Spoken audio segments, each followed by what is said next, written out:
Hey guys, it's Ryan with Cutting Edge. I wanted to do a review video on the TORO MultiForce based on the Grandstand platform. Shout out to Lumax Power sponsoring this video today. Thank you for all your dedication to Cutting Edge's success. They're not sponsoring it, but maybe they'll appreciate that and send me a check anyways. So let's get right into it. Grandstand MultiForce based on the Grandstand platform. It is a Grandstand. It is MultiForce. Blade attachment, 5-foot blade is what we use. They have a 4-foot blade. I suggest you get a 4-foot blade if you do a lot of residential and sidewalks, because the sidewalks, well, typically are 4 foot. 5-foot blade's a little difficult to get down. And we've managed, a lot of times we'll end up shoveling the sidewalks, is what it is. 4-foot blade is an option. I would suggest it if you do a lot of residential with sidewalks. If you do a lot of bigger complexes, parking lots with bigger sidewalks, not a big deal. Even if they're not 5 foot, you can put the blade sideways, do 4.5 foot wide sidewalks. On and off disconnects, wheels here, kick out. This is in the position for the blade. Put it out here when you have the deck. Taking it on and off, it's got a kickstand. It's right here. Quick disconnect, or the hitch pin, just like a standard receiver. Hydro disconnects right here. They're quick disconnects as well. They're male and female. Opposite, no, they alternate. So, male into female on your actual cables for the blade. And then these right here just have caps. Other than that, that's really it. They offer a broom attachment, blade attachment, and I believe a leaf blower. And maybe something else. Not sure on something else though. I'm sure they got plenty in the pipeline. Thing is, this is such a new platform, such a new thing. It's really kind of like one of those, let's see how it goes first, I believe. If there's this huge calling for it, people love it, they're gonna bring out more attachments, like anything. And at the same time also, they're really probably came up with this idea and we're like, man, this is amazing. We really think this is gonna be great. Let's just put it out there with the attachments everyone's going to use, and we'll kind of build it up as we go. So I expect to see more attachments with it. I hope to see more attachments with it. I would definitely buy them if they work well and they're the ones I would want. But yeah, right now, really love it. This has got the collar, Command Pro, EFI, 25 horse. Love the EFI. Love not having to choke it. Starts up real well, real quiet. Runs great, plenty of power. No issues with it. This mower right now, this is obviously dirty. We just did some snow not too long ago, and it's been so cold I can't really power wash it, so really ought to get them cleaned up. That one's probably a little cleaner, so excuse me for my mess on my MultiForce. Wheels, tires, traction, really important part. You've got snow tires. We bought these. These are extra. It comes with your standard mowing tires. They do not make a snow-only mode anymore. They used to. We could buy just a snow-only MultiForce. You cannot buy that anymore. From what I understand, you have to buy the actual mower and then get the attachments, if that makes sense. But snow tires, great. Wheel weights on these. Wheel weights are kind of steep. I recommend them. Just why not? Have extra traction. It's always good to have extra traction. I'll get into the specifics of how to get good traction in a second. I just want a quick note here. This other one we have doesn't have wheel weights, and the reason we don't have wheel weights on this one is because the person who uses this one is a little bit bigger of a guy, and there goes my dog. And because he's a bigger guy, we figured, his weight basically offset the need for the wheel weights. In hindsight, I probably would have just went with both.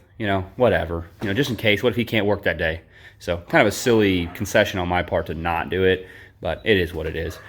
We can always add wheel weights. It's not hard. Pretty simple. So LEDs, boom, boom, boom. You got the front, 3 of them, fully adjustable, permanently mounted. Great for mowing too, if you're mowing in the dark. And then you got your reverse light here, which is always on when you flip the switch. So I'll show you that real quick. Boom, there they are. Real simple. So with these, it's great. People can see you, people coming up behind you, especially if you're plowing in a driveway and you're in and out of the road a lot or something like that. You want people to be able to see you and know that you're there. So I run with the lights on all the time. I don't ever not have the lights on when I'm plowing, no matter what time of day it is. Just have the lights on. Just good safety, very, very good for safety. Good for your people if you got other people running these things. So really smart. Hydro controls, right here. Up, down, left, right. Real nice positioning on them. I'm not sure if I have a better method, but I can usually single hand run this. So if I'm, you know, doing my thing, operate my blade at the same time. So I can basically have one hand free, which is kind of silly. Why do you need a hand free? But the point is you could basically do everything with one hand on this. So it works out really well. Really effective, really efficient. You can clear a driveway in 2-3 minutes, maybe a little longer. You can get to some really unique spots with the multi-force. Zero turn really helps you get to places that you could not get otherwise, even with snow blowers. You know, snow blowers have a tendency to want to throw snow, you know, basically everywhere, which is fine because you want to get it off the lot, you want to get it somewhere else. But there are limitations to that, and sometimes, you know, you might be in the middle of a turn and not have your chute turned the right way, and you might throw snow on something you don't want to throw snow on. I don't ever throw snow where I don't want it thrown. This prevents all of those things from happening, and it doesn't wear you out. You know, I can stand on the back of this for 12 hours, and I feel as fresh as when I started. Whereas if I'm on a snowblower or using a snowblower, you get worn out. Making all those turns, turning your chute, putting your snow where you want it to be put, all those little things wear you out. And this just is way more productive for way less effort, and it's super efficient on fuel. I mean,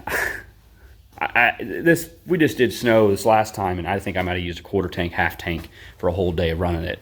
It's just really efficient. So cost efficiency, time efficiency, your health and well-being efficiency is, to me, well worth every penny that it is.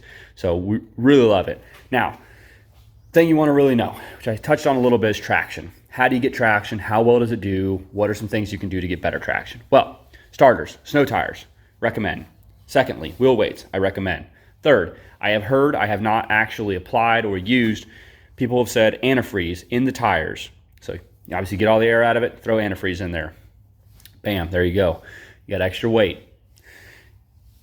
That will help you for traction, but if you do not have your blade on the ground, so blades off the ground like this one right here, okay, your front wheels are on the ground, all of that weight, oh, that's my kickstand that you see right there. I was messing with that. Anyways, when you have the blade up, all of that weight is being transferred to the front end of the mower. It's trying, I mean, obviously gravity's trying to pull that blade down to the ground. So what does it do? It's picking up the rear end. These tires are barely touching. And honestly, if you don't have a big guy on the back, you're not getting a whole lot of traction with the blade up if you're going through snow or anything. In fact, honestly, even when you're not going through snow, like right here in this driveway, if I get on this right now and I'm not standing on it, I put this up. I do this sometimes, you know, maybe I'm just trying to put it away. I'm trying to park it in the shop somewhere. And I'm not standing on it because I just want to navigate it by walking behind it, essentially, kind of like this. You have no traction. It's real tough. And these tires are just spinning everywhere I'm going. There's no weight being put down on those. Even when you're standing back there, there's not a whole lot of weight being put down on them relative to the amount of slick conditions that you'll be in when you're pushing snow. So if there's a lot of snow on the ground, 4-6 inches, and it hasn't been plowed yet, like a city street, and you're driving through it to get to a location on this mower, it can be tricky. I mean, it gets through it fine, but you're not going to have great traction. You're not going to be able to just do whatever you want whenever you want. You can navigate fine, and you can get through it just fine. But all of that is negated as soon as you put that blade down. This thing's got great downforce. Put that blade down as hard as it will go. It's enough downforce to lift the mower. Oh no. Hold on now. There we go. All right. Downforce, got enough downforce to lift those front tires completely off the ground. So what does that mean? All that pressure, all that weight, all that downforce you're putting into those hydraulics and into that blade is now being transferred to these rear tires. You've got all the traction in the world. I've pushed 8 inches of snow like it was nothing. Not a single problem with it. So if you're worried about traction, don't. It's great. I can't speak to 2 foot of snow. I'm not sure that these are the best option for 2 foot of snow. I'm sure it will push it. I just don't know how much before you're having to put it somewhere else and then go push some more. It's probably not a great idea to use this in 2 foot of snow. But here in Kansas City, we don't push 2 foot of snow. So it's not really one of those issues that I'm looking forward to. But we do handle up to about a foot pretty consistently, you know, at least once a year, and have no issues with it. I think it's great. So my recommendation is buy it if you can utilize it. If you think that you're going to push snow and you are going to use it, this is the product to purchase. It's way easier on your people, way easier on you, way easier on your budget long term, as far as operating cost, efficiency, getting more work done in a shorter period of time. All those things add up to a win in my book. So that's about it on the Multiforce, I think. And if you guys want to see more videos like this, got any more questions you want to ask, anything else you want to add to the discussion, let me know. And again, if you want more videos like this, just let me know, and I'll try to put some more videos out like this about different products that we use and different things that we use and why we use them. So all right, appreciate it. Thanks guys. Bye.